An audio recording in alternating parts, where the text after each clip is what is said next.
Hello and welcome to episode 2 of Using Your Brain for Success, the show that's all about helping you build a better life by using your brain the right way. I'm Liam Naden and I'm glad you're here. In this episode we're going to dive into something pretty deep, which is the true meaning and purpose of your life. Now at some point, perhaps many times, you've probably found yourself asking the questions, what's life all about? What's the purpose of my life? Why am I here? What's going on? And even, what's really the point of life at all? Well, these are questions that people have pondered probably for as long as humans have been able to think. And it's certainly something that has occupied some of the greatest minds and thinkers. In fact, there have been countless books written on the subject. People have developed entire philosophies and even religions around trying to answer the question, who am I and why am I here? Now, it's also a question that we tend to ask when we're feeling frustrated with our life. It's when we're overwhelmed by problems or just feel that life is getting on top of us and becoming too hard to handle. That's when we often stop and think, this all seems to be pointless. What's going on? Well, if you've ever wondered about the meaning of or purpose of your life, you're going to find this episode very interesting, because what I'm going to share with you will help you see clearly what the purpose and meaning of your life really is. And if you haven't guessed it already, it has something to do with your brain. So what I'm going to share with you is from a perspective you might not have thought of before, but I think you're going to find that it makes a lot of sense. Okay, so let's get started. And the place to start, of course, is by asking the question, who are you and what are you? Now, trying to answer this question brings up all sorts of philosophical, spiritual, religious, and even scientific explanations, descriptions, theories, and ideas. But all of these approaches can be controversial because not everyone is necessarily going to agree with all of the ideas. And so all this really does is create debate and discussion and can make finding the answer even more confusing. So I'm not necessarily disagreeing with other points of view, but in this show I want to stick to things that we can all agree on when we look at the question of who we are and why we're here. And there is in fact something that we can all agree on when it comes to human life and experience, and that is, on a basic level, we are all biological beings. Now that might not be all that we are, but we can all agree that we all live in a physical body. We're here in a physical world. We're experiencing life, at least to some degree, on a physical level. So there must be a reason, there must be a purpose for our physical life, a reason why we have a biological, physical aspect to who we are, why we have a body. And the clue to our physical purpose is to be found in the rest of nature, because we as humans share the same characteristics as all other forms of life. So if we look at physical life, all life, including our own, what is its purpose? Well, it's simply this, and it's something that all biologists agree on, and that is the purpose of life is to experience itself and create more life. In other words, life exists simply to ensure the survival of the species by creating more life, by reproducing and ensuring that the form of life it takes continues on. So your life purpose, on a very fundamental and physical level, a biological level, is to play your part in ensuring the continuation of the human race. This means to reproduce and help others in the species to reproduce as well. I mean, Marcel Glisser put it well when he said, life is a form of material organisation that strives to perpetuate itself. And Steve Davis said, the purpose of life is life. To elaborate, the purpose of life is to produce further life. Now, this might all sound a bit flat and disappointing. After all, surely there's more to life than that, than to simply reproduce and to create more life. Surely there's more to us and our reason for being here than just the physical and biological. Well, of course, that's true, and this is where it gets exciting. There is a lot more to who you are and to the meaning of your life, but the key to understanding it is to first understand how everything works on a physical level. And of course, as you've probably thought by now, this has a lot to do with your brain. Okay, so let's dive a bit deeper into your biological purpose and see how it reveals your true and higher purpose. In other words, the reason why you are here and why you even exist. Firstly, let's just consider the implications of what reproduction and ensuring the survival of the species as a biological purpose of life, what all that actually might mean. Now, one thing I want to clear up first, which you might have been thinking, is you might be thinking, well, hang on, reproduction can't be the purpose of every human being. What about the people who don't or can't have children? What about the people who are alone or in single-sex relationships or who are past reproductive age, if you like? Does that mean their life is pointless? Well, no, of course not. And in fact, that wouldn't make sense from a biological point of view. But you don't have to have children yourself to play an important part of the survival of the species, because you contribute your resources in other ways, such as enhancing the safety and comfort of the community that you're a part of. And you use your wisdom, your knowledge, your skills, your ideas and your attitudes, all of these things that help ensure the betterment of the species. All right, but let's look closely at what reproduction on a biological level actually is. So when you're reproducing, what are you actually creating? And what are you actually ensuring survives? Well, it's not your physical body, is it? I mean, you're not actually creating a clone of yourself. But what you do when you reproduce is that you pass on the information about who you are and what makes you human. You're passing on a code, if you like. And that code of information about who you are, which is a blueprint of your life, is contained in something called your DNA. So it's your DNA which gets reproduced when you reproduce. So what is DNA? DNA is actually a chemical that exists in the nucleus of every cell in your body. And in fact, it's something that all living things have, and it's contained inside every living cell of every species.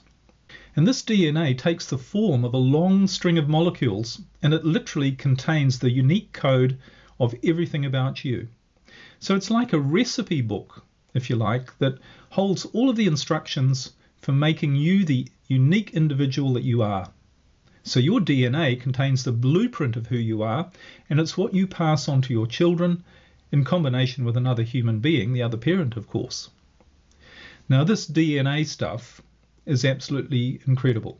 I mean, if you thought some of the things I shared with you in the last episode about your brain were mind-blowing, wait until you learn about your DNA.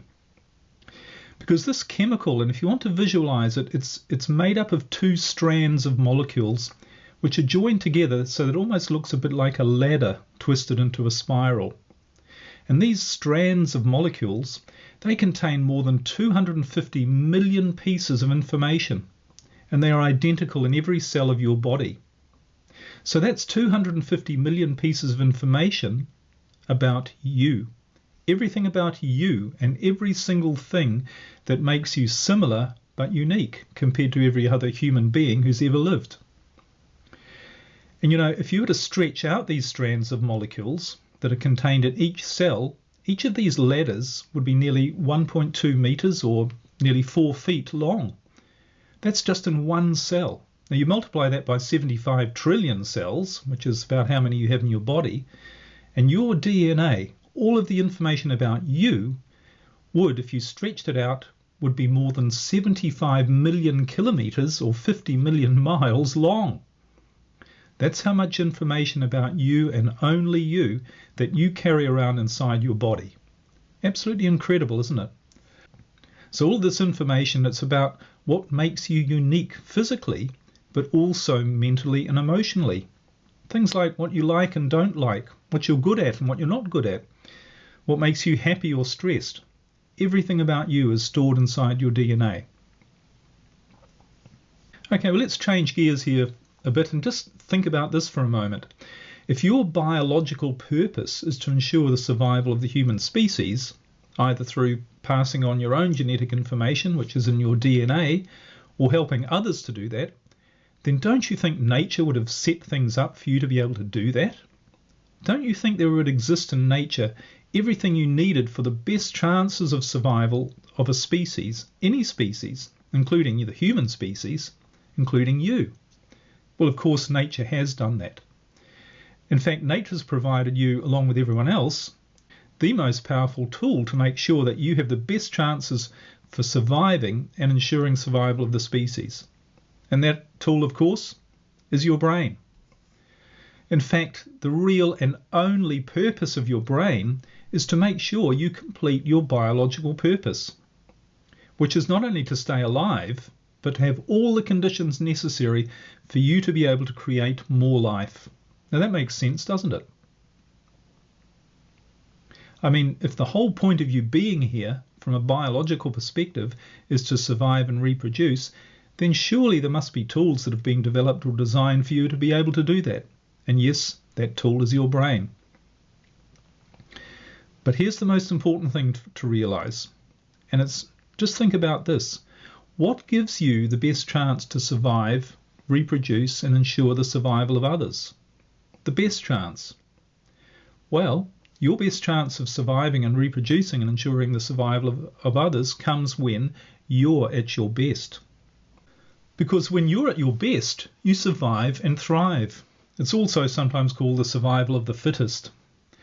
And what does being at your best really mean from a biological perspective?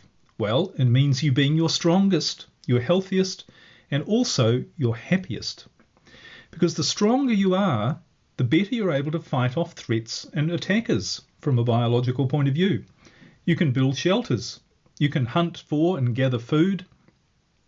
And of course, we're talking here at a sort of a primitive, basic level, but the principles are very true. And when you're healthy, well, you have a strong immune system. That means you can fight off disease and recover more quickly from infections or illnesses. You're less likely to be injured, and you recover faster from any injury. And you can run faster, you can run for longer, you can survive the cold and heat better, and you need less to eat. And being the best you can also means, and we often forget this, it also means being your happiest. Now why? Because the happier you are, not only the better your body functions, but you think better as well. You're more resourceful, you're more creative, you're more optimistic, you have better and more good energy, and you're also more loving and protective of others. So from all of this, you can reach really only one conclusion, and that is, if your biological purpose is to give yourself the best chance for your survival and the continuation of life, and your best chance of doing this is by being your strongest, healthiest and happiest that you can be, then the purpose of your life is to be the strongest, healthiest and happiest you can be. And your brain is the tool that has been provided for you to do that. Now really think about that for a moment. The purpose of your life, the true purpose of your life, is to be the strongest, healthiest and happiest you can be. And your brain is what you use to make sure of that. Your brain is sitting right there between your ears, designed to use its enormous power for only one purpose, to make sure that you are as strong, healthy and happy as you can be. Well, isn't that great to know that you're actually supposed to be strong, healthy and happy? You're not supposed to have problems. So of course you're probably thinking at this point, well, okay, Liam, so why do I have problems? I mean, if my brain is working to try and make me strong, healthy and happy, then why aren't I? Why do I have so many problems and why do I have so much stress in my life? Well, of course, we're going to talk about why that is in much more detail in later episodes as to why we literally have problems in our life. But for now, just consider this idea. Do problems and stress make you stronger, healthier and happier? Do they? Well, on every level, they don't. They actually do the opposite. Stress and problems, they damage your body. They get in the way of your creativity and they shut down your resourcefulness and your ability to live fully. Now, I know you've heard that, problems and adversity, they're great, they make you stronger. But that's not actually true. In fact, like so much of what we think is true, it isn't true. I'll share with you the reasons why it's not true and why the true effects of hardship and stress are bad and not good and not part of our biological purpose. I'll share all that with you in a later episode. But the fact is that problems and stress interfere with your ability to live out your biological purpose. So they're not a part of your biological purpose. And in fact, they're simply the result of you using your brain the wrong way. Your brain is not designed to bring you problems and stress, But of course, like any machine, if you use it the wrong way, it's going to create problems for you. Really is as simple as that. So your biological purpose, the meaning and purpose of your life, is to be the best you can be. Your strongest, your healthiest, your most resourceful, your happiest, so that you have the greatest chance to survive and create more life. And you do that with the assistance of your brain. Now, I know I've thrown a lot at you in this episode, a lot to think about. But don't worry, the more you learn about who you are and what your brain is and its role in your life, the clearer things are going to get. And the more fulfilling and exciting your life becomes. The better your life flows, and everything just gets better. We'll be covering this in more depth in later episodes. But for now, if you can, just stop what you're doing and become aware of this moment. Of course, if you're driving your car or exercising or even listening as you're out walking, it might not be a good idea to stop what you're doing. But you can stop your thoughts. You can stop all of the mental chatter that rocks around inside our heads most of the time. You can bring your focus and awareness to the present moment.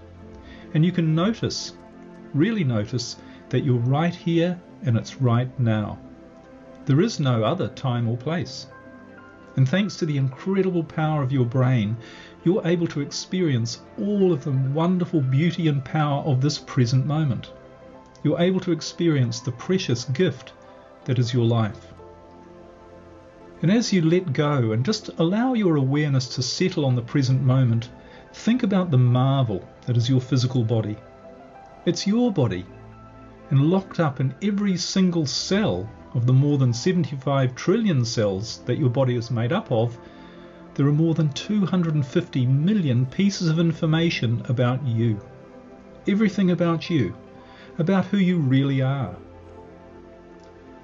And about the fact, the truth, that you are an incredible and unique expression of an infinite intelligence that is the cause of everything that exists. And think about your brain. It's a machine, if you want to call it that, that's far more powerful than any other known machine in the universe. A machine whose sole job is to make sure that all of the conditions are in place for all of the 250 million pieces of information which make up the essence of you, for all that information to be passed on through eternity, either directly or through your contributions to other members of the human species.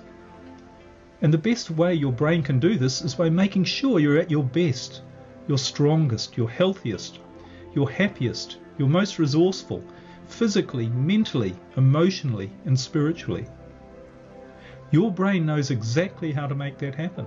It knows far more than you do, than what you think you do, about how to be happy and healthy and live your true life purpose. It knows exactly what to do to enable you to live your life at the highest level, living to your full potential. Remember, you're not here to struggle. Your purpose is never to be stressed, worried or afraid, or dealing with problems or obstacles, or anything that is making you unhappy. All of those things are simply taking you away from your purpose. You're here to thrive. You're here to be the fullest expression of who you are, to experience life as it really is, which is a continuous flow of love and joy. And all you need to do is to let your brain create it for you. That's all for this episode of Using Your Brain for Success. I look forward to sharing with you in future episodes so much more about how you can truly create an extraordinary life using the incredible power of your brain. In the meantime, if you'd like to learn more about creating success in your life, visit my website, liamnaden.com. There you can also learn about neurostate rebalancing, which is a technology which automatically gets your brain working the right way to solve problems and create a life you love. So I look forward to connecting with you again soon. Bye for now.